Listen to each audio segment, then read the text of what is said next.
Prometheus. And on behalf of the Cholepa Kung Fu, we'd like to express our appreciation having you with us today for the demonstration. It's a good thing the Charger game is over, or else everybody will still be watching the game. Before we go into the demonstration itself, I'd like to take a few minutes to give a little bit of background information about the Kung Fu. Many people don't know too much, except for what they see on television or what they read.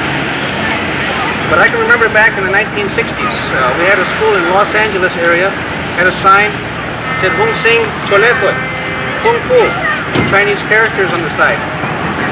You know, people would come by and ask if we had Chinese food to go.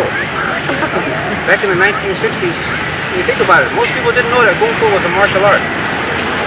But then the 1970s came, and with the popularity of the Kung Fu movies from Hong Kong and the programs on television, everybody knew what Kung Fu was. Kung Fu was jumping over houses and fighting off 20 people without working up a sweat. But no, really, between these extremes, the majority of people didn't fully understand the true meaning behind the Kung Fu. So I want to explain a few things before we get started.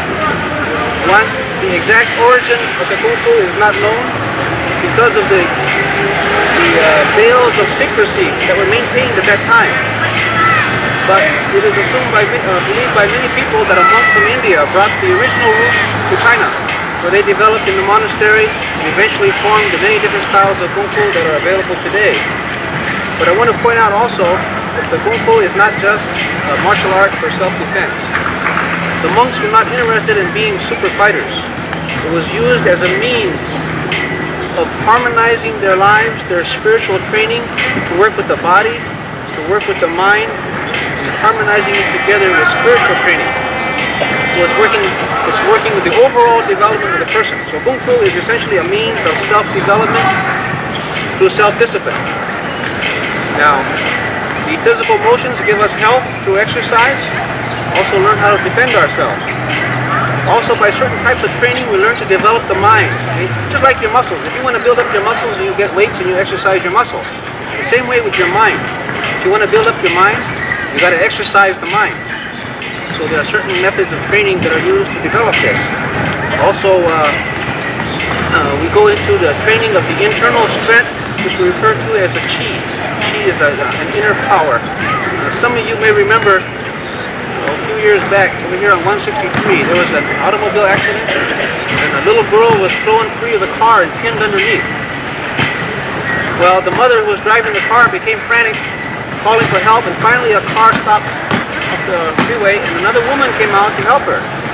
So when she asked what's wrong, she saw the child there pinned under the car. This other woman lifted the car up while the mother pulled the child free. And this was not a small little Volkswagen or Honda, this was a big Cadillac. So where did this power come from? Now this is the question that the news commentator asked her that evening as I watched on the news, and her answer was, I saw the girl under the car, I knew I had to lift the car up, so I did. So the thing is, there are tremendous powers that we all have within us, somewhere. Most of us are not aware of them. But through certain circumstances, such as in this emergency situation, the power came out, and we were able to use it. But still, it shows us that there is this power whether we are aware of it or not. So through certain types of training, we are able to gradually develop our mind, to develop our control over the qi so that we can become aware to use some of this power. Now, in the development of the martial arts in the monastery, many different systems eventually developed. And then when they spread to different countries, they went through certain changes. Some things were added, some things were deleted, some things were lost, but eventually resulting in many different styles of martial arts. But they had as their common root this ultimate aim, a means of self-development of the person. So in that regard, if you approach the martial arts with the proper attitude, any martial art is good. Whether it be judo or aikido or kendo or karate or tai chi or kung fu. If you approach it with the proper attitude, the real meaning behind it is to use it as a means to develop yourself. Now on the surface of the physical motions, there are many different principles. So, today, we're going to be demonstrating some of the motions that we do in the Choleput system. The Choleput is the name of the style that we teach. It's from the Shaolin system. It was a combination that was developed about 150 years ago by Chen Yun, and since that time has become the most popular Southern style in China. It was developed as a part of a political revolution, so the training was emphasizing actual physical application as a part of the war. So it's not just a matter of dancing or exercising for health, but it also goes deeply into the application. That's why it's become so popular even in China today. In the San Diego area, there are only a few authentic Kung Fu schools. There are many karate schools, so many of you may be familiar with karate motions and not familiar with the Kung Fu motions. So what I would like to do today is to give a comparison of some of the principles between the two, because people always ask me, what's the difference between Kung Fu and karate? So I'll give a comparison of some of the principles. But let me point out to you that I don't wish to seem derogatory in any art. In all arts, not something good. They have different principles, and it's up to the individual to determine which principles are more suitable for them. So as long as we approach it with in this light, I can give some comparisons to show different way things are done different ways. Okay, we will start first by giving a demonstration of one of the basic sets that we teach in Cholepa.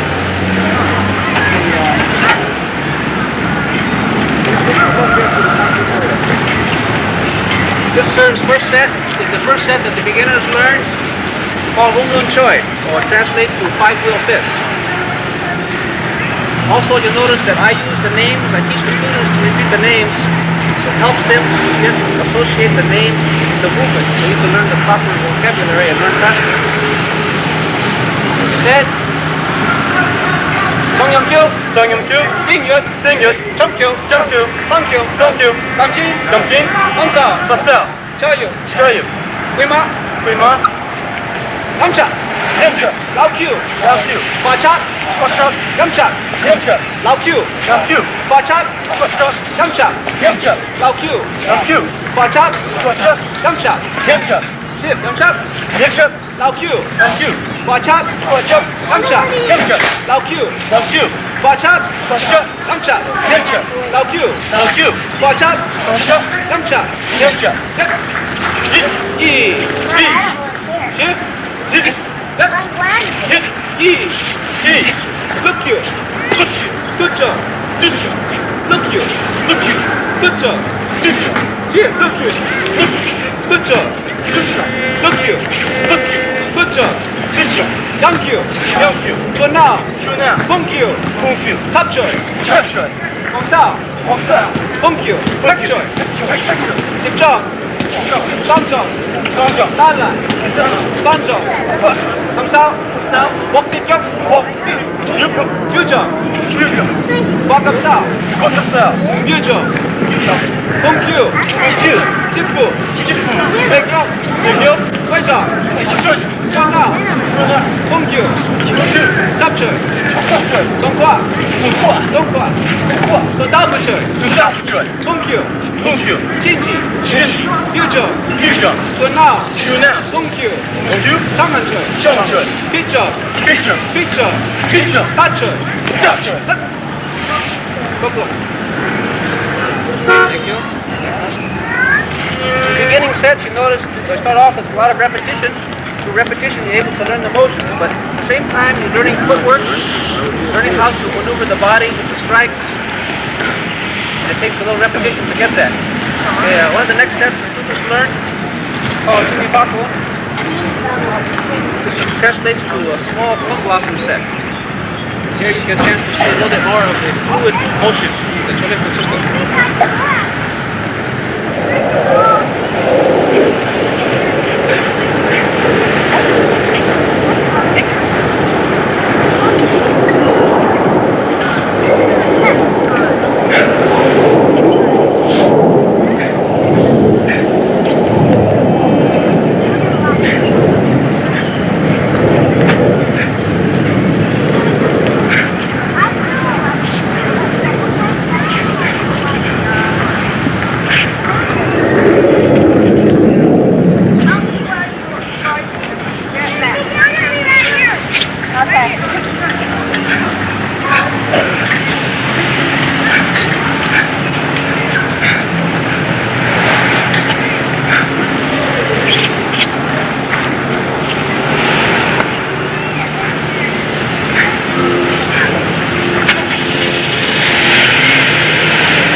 straight motions and circular motions.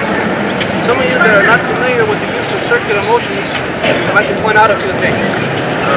Some people wonder about the power of a circular motion because most styles that have been around use a straight motion and they have a lot of snap or focus to the punch. So they wonder in a circular motion whether you can get power. Well, to this, I'd like to point out that a circular movement is a very natural movement. If you look around you in any sports activity, whether it be tennis or hockey, baseball or boxing, you see the use of the circular motion. For example, how many of you have seen somebody hit a home run with the baseball, poking the bat in a straight line? It's always a swinging motion. That way you get your whole body into it, you see? Or if you're watching boxing, for example, majority of the knockouts are with hooks and uppercuts. Use of circular motion, a lot of body movement. And even in karate now, if you watch this pro karate on ESPN, majority of the people who go for knockout matches are using boxing movements for the hands, using hooks and uppercuts. So here you can see the use of circular motions in actual application. So this again is a very natural motion using the whole body. I would like to point out some of the different levels that apply to application of martial arts. The first level is a basic one-by-one movement. Those of you that may have seen karate demonstrations before may be familiar where first when they do one motion as a block or one motion as a block, follow with the second motion as a punch. Okay? This is what we call a one-by-one motion. One of the limitations of this type of motion, though, is if he does one motion and to attack me, and I do one motion to a block, it's one by one. So he attacks from there. He did one, I did one. Now I do two. See? I hit him back. But he's got another hand too. See? So if he hits me, now it's a matter of who's the fastest, who's the strongest, who can take the most punishment. So that type of movement is limited in that respect. So you're relying just on speed and power that way. But in the art form, we prefer to be able to block and strike at the same time if possible, also to cover the whole body. So the next level is a block and strike simultaneously. We're using both hands. Okay? An example of this motion and some of the movements that we use would be like gong chong. For example, he's attacking here, blocking here, striking at the same time. Or he comes in with another punch from there, punch on. Block and strike at the same time. So this takes us, again, a step above. The next level above that involves something else. Some people ask me, shortest distance between 2 points is a straight line. So why use circular motion? The answer to that is, with a circular motion, you can do something you can't do with a straight motion, and that is to block and strike at the same time, the same movement. This principle is called Jeet Kune. Jeet Kune means intercepting punch or intercepting fist. The late Bruce Lee used this principle to name the style that he developed. He called it Jeet Kune Do. What it means is that it entails the use of a punch or a strike with a circular motion to it, which enables you to block and strike at the same time. For example, in our system, some of the strikes that we use that fit into this category would be Chung An Choi. You see here, this arm right here, blocking here as I hit. Or another motion would be Yum Chop. Here's the block as I hit. Or using complete circular motion, like in Sao Choi. He attacks from there. So this hand using to hit and block at the same time. You notice also a lot of body movement. We like to use the whole body, as I pointed out. Baseball, you want to hit a home run, you don't just swing with your arms. Okay? You got to use your whole body. So to get more power, we use a lot of body motion to get more power. Also, it enables you to slip the punch. Okay? For example, if I attack like this way, with my body straight, I'm wide open here. Okay? Big target. If he's going to hit me, he's got a big target to hit. If I turn my body sideways, I limit my target. See? So this way, this motion makes it safer for me to avoid from being hit. At the same time, if I'm going to punch, let's back up a little bit. At the same time, if I'm going to punch, see, this way I'm using most of the arm, I can only reach so far. If I turn my waist, I got a lot more reach. So because I turn my body, I also have a smaller target. In addition to that, I'm punching with the power of the arm, turning the shoulders, the hips, the legs. So I get more power in the punch also. So that's why I accomplish three things. See? When I take also application of this type of motion called vertical punch. So just deflecting the blow, or not even blocking, just letting it slip past as I hit. We're using also circular motions which overlap. I might liken this principle to an electric fan. Electric fan, you know, see electric fan, maybe got 3 blades on it or so forth. It's got spaces in between the blades. But when you turn the motor on and it's turning, don't stick your finger in there, because the movement covers up the openings. Same way with the blocks. By using continuous motion, overlapping movements, this eliminates the open areas. That leads to a higher percentage. I'll tell you the truth, no system is 100% perfect. When human beings are involved, there's no such thing as perfect. But we try to get the highest percentage as possible. So, an example of this type of motion is, maybe I use one hand to protect the bottom, and use another motion to protect the top. I'm using both hands at the same time. So watch this type of motion very slowly from here. If you attach to the lower body, this covers the lower body, I attack on top. Still coming in. This guide, you notice I'm slipping the body here. Slipping past also enables me to hit at the same time. This same hand that's hitting also comes across, protects if anything else coming in. He's still coming in, that same hand blocks now. This hand that's going down this way comes right back to hit. But if anything else coming in, also covers the other side. So you can see it's a continuous returning fist. This we call Lin Wang Kung. So it's a continuous motion. Okay, watch this again a little faster.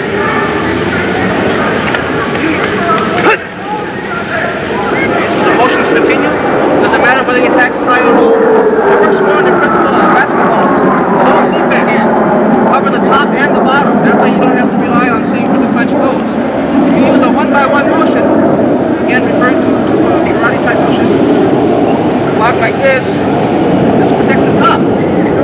What if the punch was down low? Gotta use a different block, you see? Cover the bottom. That means, in actual application, you have to determine where the attack is going before you know what kind of defense to use.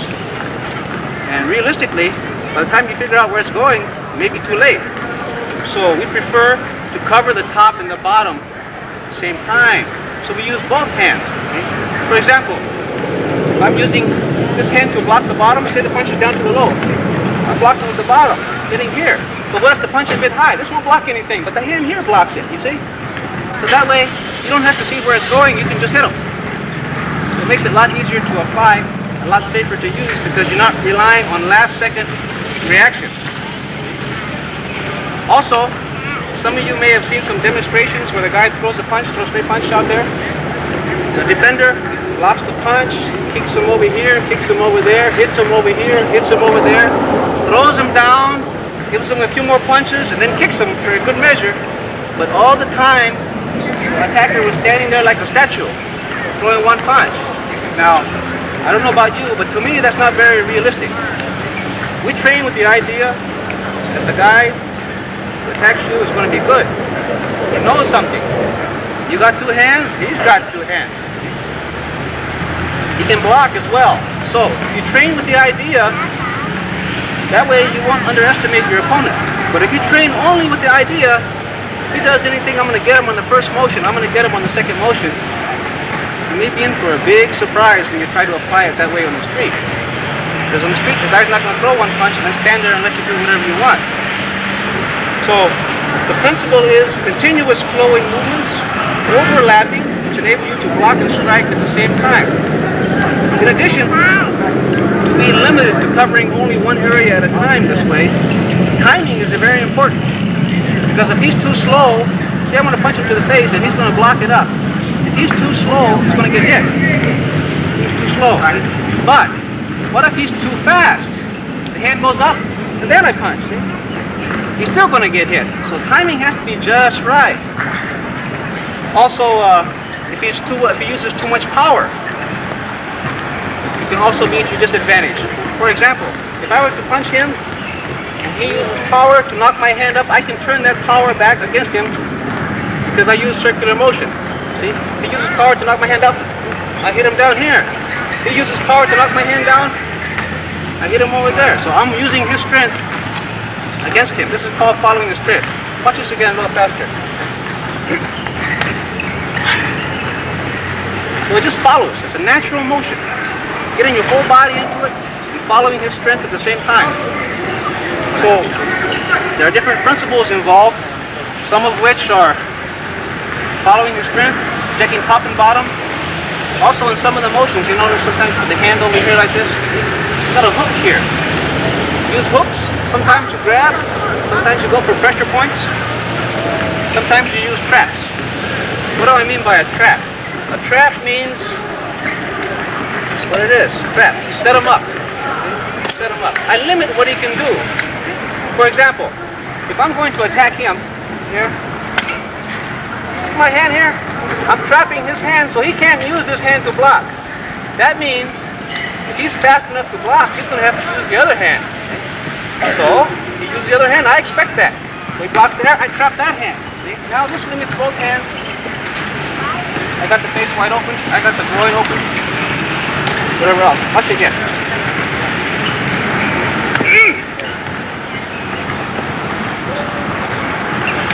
So again, using the trapping hand, limit what he can do. Also, sometimes we do the motion in such a way, you put your hand on here, sometimes we do the motion in such a way, I go slow because I want him to block it. See? I come over here, come here, block this, here it comes, block it. He blocks it. It's a trap. See? You set him up for it. So, it's not just a matter of being fast, being strong. Use strategy. Use strategy. That's what the art is about. Okay? You notice there also I demonstrated a little bit of a leg work. The Kung Fu. Some of you have seen the Kung Fu movies on TV, Hong Kong. A lot of leg work. High kicking, spinning around, kick 3 or 4 times before they come down. Jump over the trees. I saw one where the guys took like they were 10 feet apart. He jumped up and kicked them both at the same time. It's very spectacular for movies, but that's what they are. Kicks for the movies. We consider it very dangerous to do jumping kicks and high kicks up to the head. Not very practical for application because it's a powerful weapon, true, but you're taking a big chance. Because the hands are up here by the head. You see this? The hands are here by the head. So it's very easy, even if the guy doesn't know anything, put his hand up, it might even end up with your leg. Okay? And if you get caught with your leg up here, you're standing on one leg, easy to lose your balance. That's some nice targets, wide open. Let me show you what I mean. Wide open. So therefore, high kicks are nice to see in the movies, but they're very dangerous to apply for self-defense. To tell you the truth, it's much more difficult to block a low kick. For example, he kicks me down on the shin. I can block over here okay, but I can't reach down there very good. So if I bend down to reach, now my face is wide open. See? So that's not very practical. So it's a disadvantage for somebody to kick me low. Better somebody kicks you in the leg, get your leg out of the way. Sometimes we use the leg to take care of the low part. See? For example, he's going to kick me down on the shin, I use my leg. Kick his leg instead. So footwork different ways. We also utilize different types of kicks in karate systems that have pretty much similar kicks. We do called side thrust, right down to the knee. I like to kick the leg. It's so hard to block down there. But from a front position, for example, I can kick straight ahead. I can kick around. I can kick around the other side too, in the same position. So you get flexibility by using the legs, but use it in combination with the hands is the proper way. We also use some back kicks from here. You got the thrusting kick this way. You got hooking kicks. Let me show you a hooking kick application.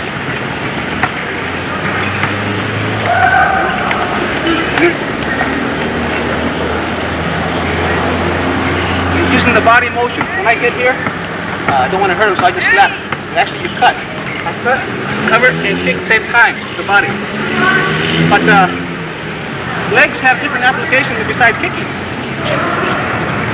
Not only the blocking, but also your horses. They make you very stable, enable you to move around. Some of the horses that we do that are a little different than other systems would be like a twist, for example. Twisting the leg, you see the leg twisting? Sometimes cross over. But those also have the ability, or we call it transition horses, to enable you to move around fluidly, but they also have self-defense application. For example, if he puts his leg behind me, pushing me backwards off balance this way, I'm going backwards. If I use twist horse, all of a sudden I'm going forward. Now from this position, he's in a good position to follow up at the same time. Now he's in an awkward position. Or, he puts his leg behind me, see? That means my leg's behind him too. So I can take his force out. So it works both ways. Or again, maybe I end up with my leg behind him. For example, he comes in with attacking motion from there. My leg's behind him. Get him as I move. So footwork is not only for kicking, moving around, has self-defense applications as well. The Chole foot system is from the Shaolin. And the Shaolin is famous for its animal movements. The most famous, tiger, crane, leopard, snake, and the dragon. Okay, let me demonstrate a few of those motions for you, so at least help educate a little bit. In the tiger system, we use Fujiao. It's called tiger crawl. One possible application from there. Walk. Again, I expect this guy to be good. If he's fast enough to block, he opens himself up. So again, the setup again. Another animal is the crane. Here you see the hook here is for blocking. We got the beak used for attacking to soft targets. One possible application from there. And here is the block. You watch slowly this part right here. When I come, put your punch over. He comes to the other punch, do the block here. Same time. So the motions blend together very naturally. Another weapon would be the snake. Here represented, the arm represents the body of the snake, which is used for blocking. The hand represents the head for striking. And here he comes in. But I expect him to be fast. Okay? If he's fast enough to block that, he opens himself up in the bottom. See? He's fast. He can block this too. So, the training with sequence. That's what I point out. Some of you know a little bit about boxing. They train combination. You know, jab, jab, hook, uppercut, something like that. Combination. You do certain movements. You know what the guy's going to be doing because you're setting him up. Same thing with combinations in the Chole foot. You train with sequence. When I do a motion, I know what he's going to do next before he does. See? So he's set up. I know where his opening is. So that's the advantage of training with sequence. Next thing would be dragon. In the dragon, let's see, one example would be dragon tail, Lungjian. You can almost feel that dragon whipping his tail around there. What this is a basic kick defense. One hand blocks the top, the other hand blocks the bottom. And it's more of a guiding motion. You know, the leg is a very powerful weapon. And it's like a bullfighter. When a bullfighter faces a bull, he doesn't meet him head on and try to stop it. He just lets him go on by, just guides him by. Same thing with the big heavy kick coming in. As the leg's coming in, I just guide it by. At the same time, that opens him up. See, from some of the kick there, opens him up. Okay, watch the application.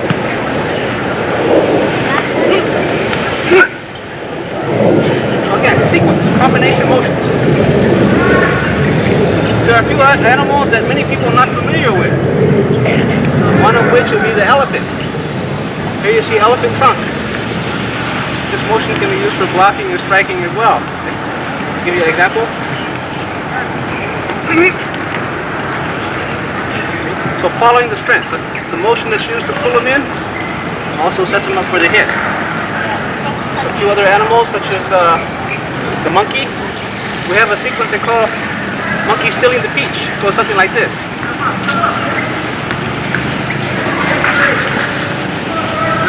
Anyway, you got an idea here of some of the different principles we use. You get an idea of some of the different animals that are evolved and how they can possibly be used. So we'll continue with the demonstration now. I'll have some of the students show you some more sets which include these same principles, which include these same combinations. And this is the way that the students will learn. Okay, first.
We also practice what we call two-man sets, so that you can work a little bit more with footwork on the timing and distance.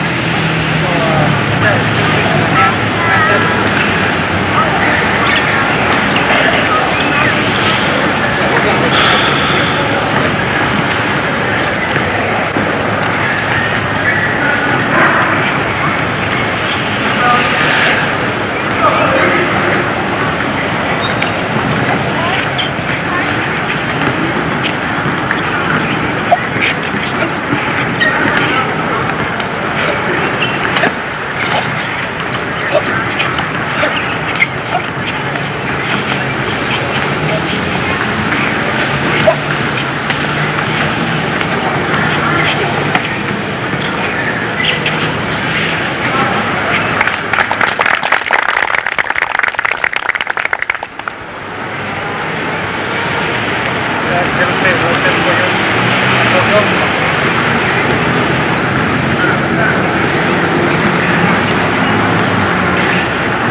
Okay, well, I've demonstrated now some weapons. Start off first with the shaft.